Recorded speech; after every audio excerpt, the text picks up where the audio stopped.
Hello students, आप सभी का स्वागत है मैकेनिक्स की लेक्चर सीरीज़ में। लास्ट लेक्चर में हमने रोटेटिंग रेफरेंस फ्रेम के अंदर कोऑर्डिनेट ट्रांसफॉर्मेशन की बात की थी। आज हम बात करते हैं घूर्णी निर्देश तंत्र में Coriolis force.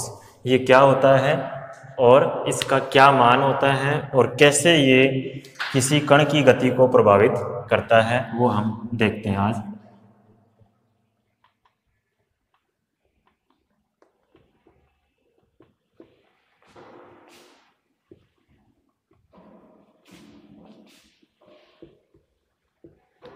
Coriolis force in rotating reference frame, घूर्णी निर्देश तंत्र में कोरियोलिस बल, ये क्या होता है इसको आज हम डिस्कस करते हैं। हमारे पास एक निर्देश तंत्र है एस, जो क्या है जड़त्वीय निर्देश तंत्र है, जिसमें एक पार्टिकल पी है जिसका पोजीशन वेक्टर हमारा आर है। ठीक है, ये निर्देश तंत्र एस है। इस निर्देश तंत्र एस के सापेक्ष ये इसकी एक्सिस है, x axis, y axis, z axis. ये जेड एक्सिस इसकी आउट ऑफ द प्लेन है, प्लेन के बाहर की तरफ है। अब एक दूसरा निर्देश तंत्र है, वो क्या कर रहा है, जिसकी अक्ष जो मूल बिंदु है वो इस एस निर्देश तंत्र के संपाती है। कहने का मतलब उस घूर्णी निर्देश तंत्र का मूल बिंदु है वो भी यहीं पे है जहां पे इस एस निर्देश तंत्र का है। वो निर्देश तंत्र क्या कर रहा है, एक नियत कोणीय वेग ओमेगा से क्या कर रहा है, गति कर रहा है। दूसरा निर्देश तंत्र हमारा है वो नियत कोणीय वेग ओमेगा से क्या कर रहा है, गति कर रहा है, अर्थात इस एक्सिस के अबाउट वो क्या कर रहा है, गति कर रहा है। तो हम मान लेते हैं उसकी एक्सेस हैं वो एक्स प्राइम ये हो गई, वाई प्राइम ये हो गई और जेड प्राइम उसकी ये हो गई है। तो ये जो कोण है जो इसने बनाया है थीटा, वो कितना आ जाएगा, टी समय के पश्चात ओमेगा टी आएगा, क्योंकि ये नियत कोणीय वेग ओमेगा से गति कर रहा है। अब मेरे को ये बताओ, इस पॉइंट पी का जो ये वेक्टर है हमारा आर क्या है, इस बिंदु P का स्थिति सदिश है। इस बिंदु P का स्थिति सदिश घूर्णी निर्देश तंत्र S प्राइम में क्या होगा, क्या ये चेंज होगा, ये नहीं होगा, ये जैसा है वैसा का वैसा रहेगा। अर्थात R vector is equal to R prime vector, जहां R प्राइम वेक्टर क्या है, घूर्णी निर्देश तंत्र में क्या है, स्थिति सदिश है इस कण P का, और ये दोनों आपस में क्या रहेंगे, बराबर रहेंगे। क्यों रहेंगे, देखो हमें पता है ये बिंदु था, इसको हमने इस मूल बिंदु से बना लिया तो क्या मिल गया हमें, इसका स्थिति सदिश मिल गया। अब आपने इसको घुमाया है तो घुमाने से क्या फर्क पड़ेगा, ओरिजिन तो यही है, इसका ओरिजिन तो यही है ना, इसलिए क्या रहेगा, ये वेक्टर तो अभी भी उसका सेम रहेगा। अब देखो दूसरी बात इसमें जो आती है वो क्या आती है, इस निर्देश तंत्र में एस निर्देश तंत्र में एक्स अक्ष की दिशा में जो एकांक सदिश था वो क्या था, आई कैप, वाई की दिशा में जे कैप, जेड की दिशा में के कैप। ठीक है, क्या एस प्राइम में भी ये सेम रहेंगे, नहीं रहेंगे, क्योंकि ये किसको बताते हैं, दिशा को बताते हैं। अब इसकी दिशा क्या हो रही है, चेंज हो रही है। एस प्राइम में देखो एक्स प्राइम यहाँ है, थोड़ी देर बाद में यहाँ पहुंच गया, फिर यहाँ पहुंच गया, ये घूमता जा रहा है। इसका मतलब दिशा है वो कंटिन्यूअसली समय के साथ क्या हो रही है, चेंज हो रही है। तो हम मान लेते हैं इस घूर्णी निर्देश तंत्र में जो यूनिट वेक्टर है वो आई प्राइम, जे प्राइम और के प्राइम कैप है।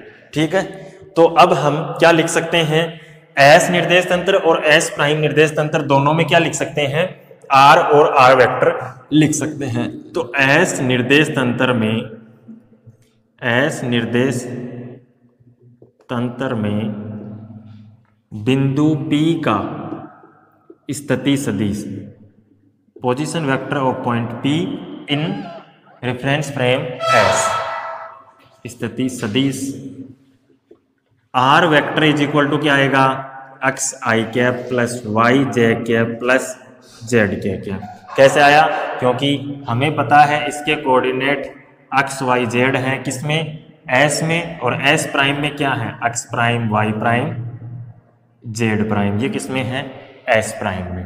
कोई दिक्कत है क्या इसमें? इसी प्रकार से हम लिख सकते हैं एस प्राइम निर्देश तंत्र में, एस प्राइम निर्देश तंत्र में बिंदु P का स्थिति सदिश क्या आएगा? R prime vector is equal to x prime I prime, y prime J prime, Z prime K prime. आएगा कि नहीं आएगा? अब हमें क्या चाहिए? हमें निकालना है कोरियोलिस फोर्स निकालना है। फोर्स निकालने का मतलब हमें क्या चाहिए? एक्सिलरेशन चाहिए, त्वरण चाहिए। इस निर्देश तंत्र में हमें क्या चाहिए? त्वरण चाहिए। तो त्वरण कब आएगा? पहले हम वेग निकालें और उस वेग का एक बार क्या कर दें? अवकलन कर दें। और वेग का मतलब क्या है? हमें इस पोजीशन वेक्टर का क्या करना है? डेरिवेटिव करना है समय के सापेक्ष। तो अगर इसको मैं समीकरण 1 कहता हूं, इसको समीकरण 2 कह लेता हूं, तो समीकरण 2 का समय के साथ अवकलन करने पर, अवकलन करने पर कर दो, देखें d are prime over D T is equal to, अब देखो इसका अवकलन में अगर समय के साथ करता हूं तो I prime j prime k prime, ये भी क्या है? समय के फलन है। क्योंकि अभी मैंने बताया था हम जैसे जैसे इसको घुमा रहे हैं आई प्राइम भी चेंज हो रहा है, जे प्राइम भी, के प्राइम भी चेंज हो रहा है, अर्थात समय के साथ ये तीनों क्या हो रहे हैं? चेंज हो रहे हैं। और x prime, y prime, z prime तो ऑलरेडी चेंज हो ही रहे हैं। इसका मतलब ये दोनों क्या है? दोनों क्या है?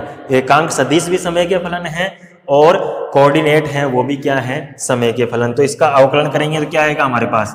पहले हम लिख लेते हैं इसका अवकलन D x prime over D T, I prime को क्या मान लेते हैं? कांस्टेंट, ठीक है, प्लस अब एक्स प्राइम कांस्टेंट डी आई प्राइम ओवर डी टी आएगा कि नहीं आएगा? Plus D Y prime over D T into J prime, plus Y prime D जे prime over D T, plus D Z prime over D T into K prime, plus Z prime D K prime over D T. आएगा कि नहीं आएगा? इसको मैं इस तरीके से भी लिख सकता हूँ D x prime over D T I prime, D Y prime over D T J prime, plus D Z prime over D T के प्राइम, प्लस अब और क्या क्या बच रहा है हमारे पास? एक्स प्राइम डी आई prime over D T, plus Y prime D जे prime over D T, plus Z prime D K prime over D T. इसको नाम दे देते हैं समीकरण 3। कोई दिक्कत है इसमें यहाँ तक? ऐसा क्यों किया हमने? क्योंकि हमें पता है ये दोनों coordinate and direction unit vector हैं, ये दोनों क्या हैं? समय के फलन है। इसलिए हमने ये लिख दिया D R prime over D t. कोई दिक्कत है क्या इसमें? नहीं है। अब देखो आगे बढ़ते हैं अपन, और ये हमें ऑलरेडी पता है कि r और r प्राइम दोनों क्या हैं? बराबर है। हम ऑलरेडी देख चुके हैं ये बराबर है। अब हम आगे बढ़ते हैं।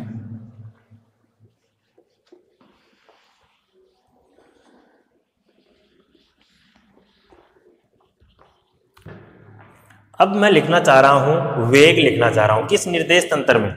पहले मैं एस निर्देश तंत्र में कण का वेग लिखता हूं। क्या लिखता हूं? एस निर्देश तंत्र में कण का वेग। हमें एस प्राइम से कोई मतलब नहीं है, सिर्फ एस में निर्देश तंत्र में कण का वेग लिख रहा हूं। तो v किसके बराबर आएगा? डी आर बटे डी टी के बराबर आएगा। आएगा कि नहीं आएगा? क्योंकि पोजीशन वेक्टर क्या है?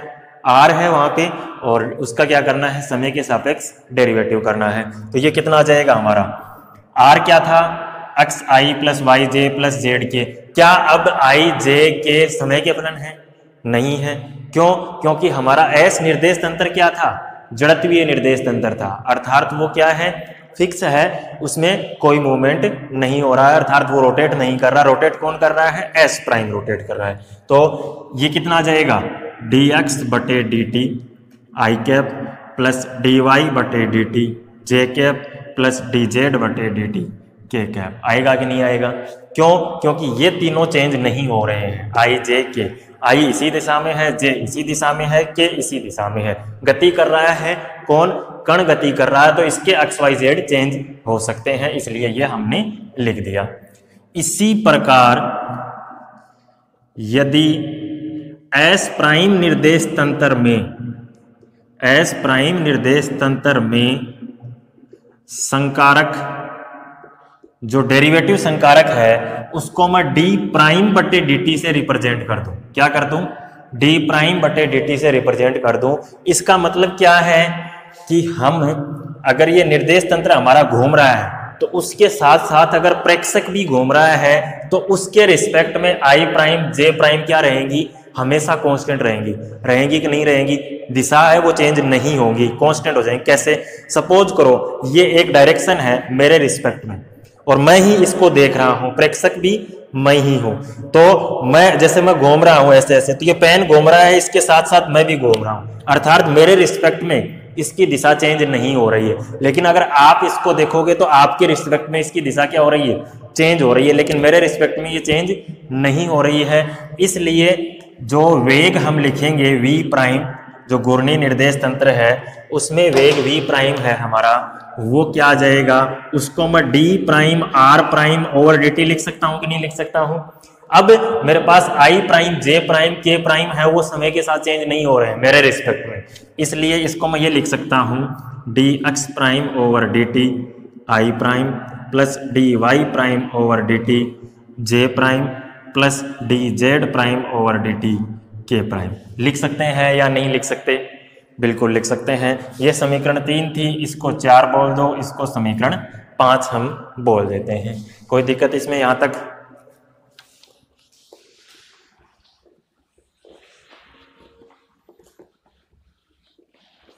अब एक बात बताओ आप, जैसा हमने ये यहां तक लिख दिया है, अगर कोई सदिश है वो एक नियत कोणीय वेग ओमेगा से गति कर रहा है, तो उसके वेग में और कोणीय वेग में क्या संबंध होता है वो हमें पता है। यदि सदिश r, कोई भी एक जनरल सदिश r है, यदि सदिश r कोणीय वेग ओमेगा से गति कर रहा है, क्या कर रहा है?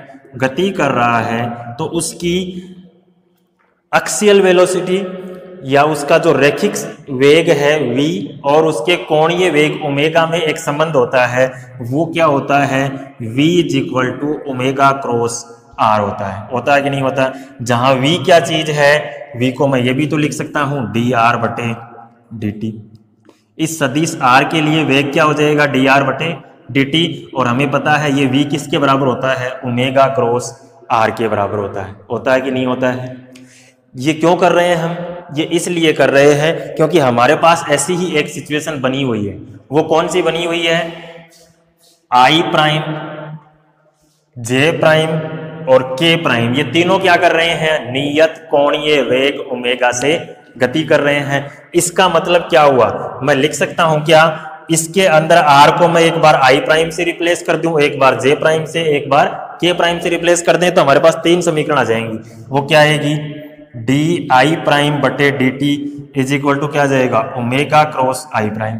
ठीक है, इसी तरीके से डी जे प्राइम ओवर डी टी किसके बराबर आएगा? ओमेगा क्रॉस जे प्राइम। और इसी तरीके से D K prime over D T किसके बराबर आएगा? ओमेगा क्रॉस के प्राइम से। इसको समीकरण नाम दे देते हैं अपन 6। समीकरण 6 में ये तीनों डेरिवेटिव हमारे हैं। ठीक है, अब हम करते हैं, मान रखते हैं और कुछ भी नहीं करना, सिंपली इसका मान रख दो और इनका मान रख दो। इसका मान देखो D x prime over D T कहां पे है हमारे पास? ये रहा समीकरण 5 से। ये तीनों किसके बराबर हैं? डी प्राइम आर प्राइम बटे डी टी के बराबर हैं। तो यहां तो हम क्या रख सकते हैं? डी प्राइम आर प्राइम बटे D T. D I prime बटे डी टी की जगह omega cross I prime, omega cross J prime और ओमेगा क्रॉस के प्राइम, ये मान रख देते हैं अपन। तो रखो, देखिए मान, तो हमारे पास क्या आएगा? समीकरण 3 में समीकरण 5 व 6 से मान रखने पर क्या आ रहा देखो, डी आर प्राइम बटे डी टी, ठीक है, is equal to,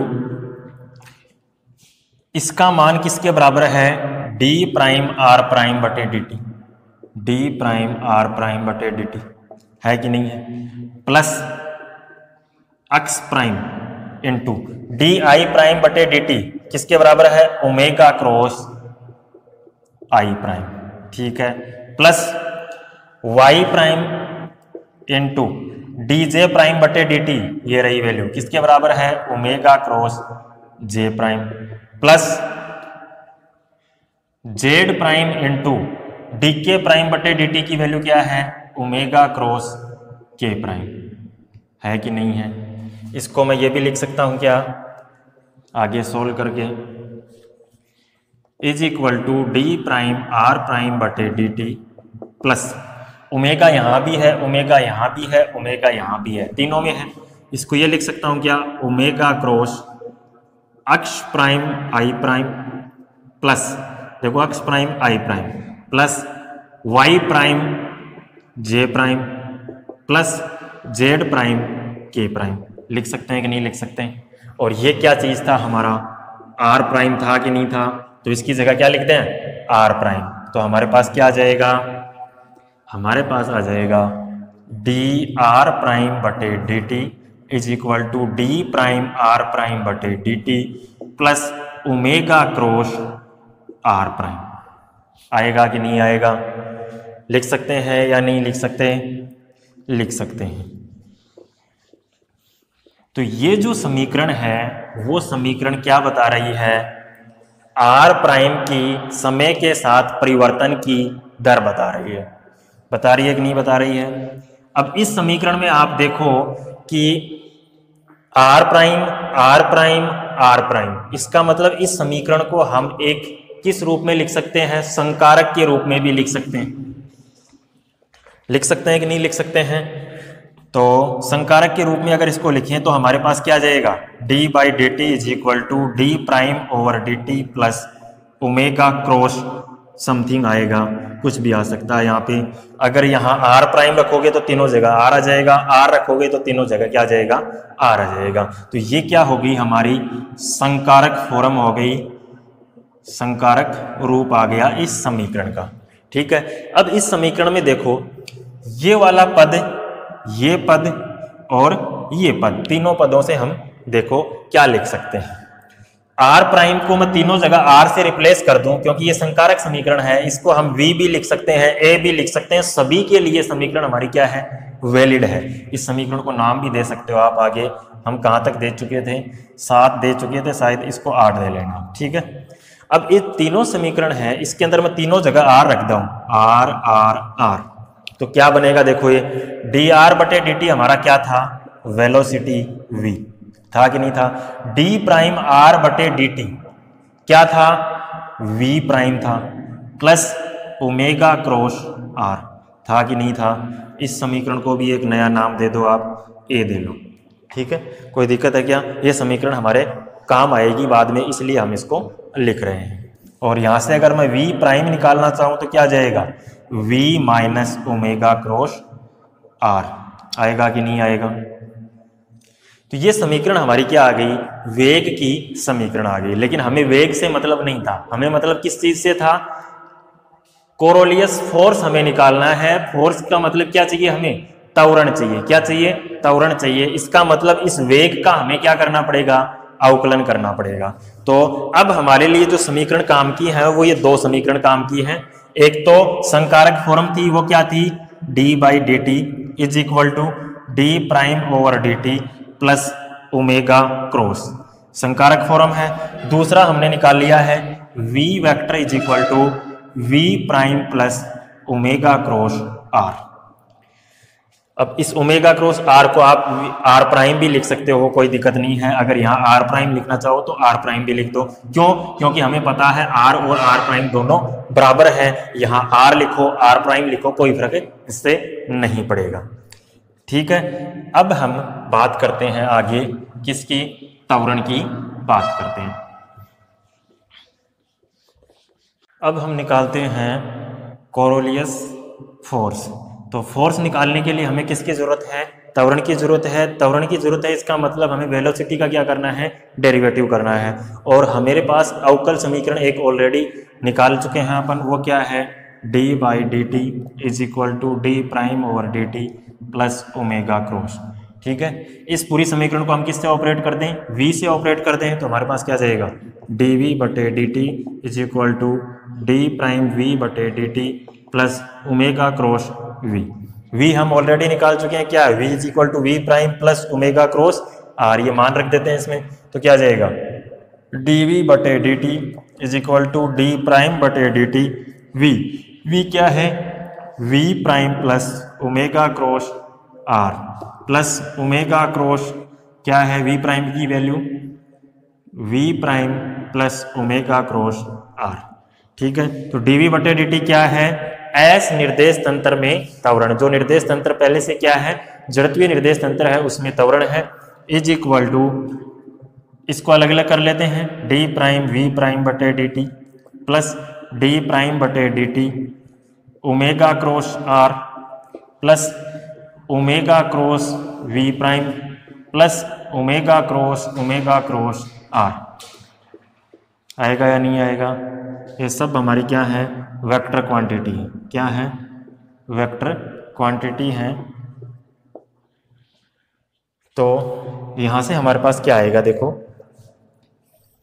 a is equal to D prime v prime over D T plus omega cross r का क्या करना है, अवकलन करना है। तो पहले लिख लेते हैं अपन, omega cross d prime o r over D T plus d omega over D t cross are prime, इसका डेरिवेटिव हो गया, दो टर्म बन गए, plus omega cross v prime plus omega cross r क्या हो जाएगा, ओमेगा स्क्वायर आर हो जाएगा।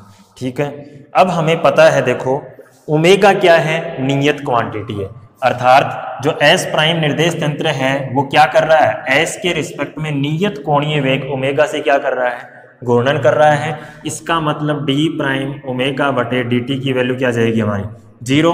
क्यों, क्योंकि ओमेगा क्या है, एक कांस्टेंट राशि है और कांस्टेंट का अवकलन क्या होता है, जीरो होता है। इसका मतलब ये टर्म हमारा क्या हो गया, जीरो हो गया।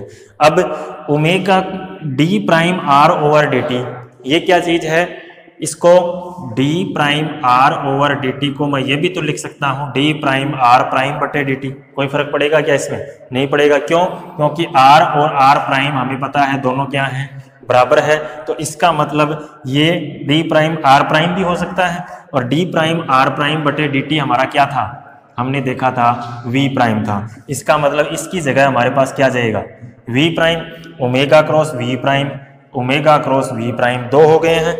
तो हमारे पास क्या आ जाएगा, a vector is equal to, acceleration है हमारा, a vector is equal to d prime v prime बटे dt क्या चीज है, a prime vector plus omega cross v prime two omega cross v prime plus omega square r।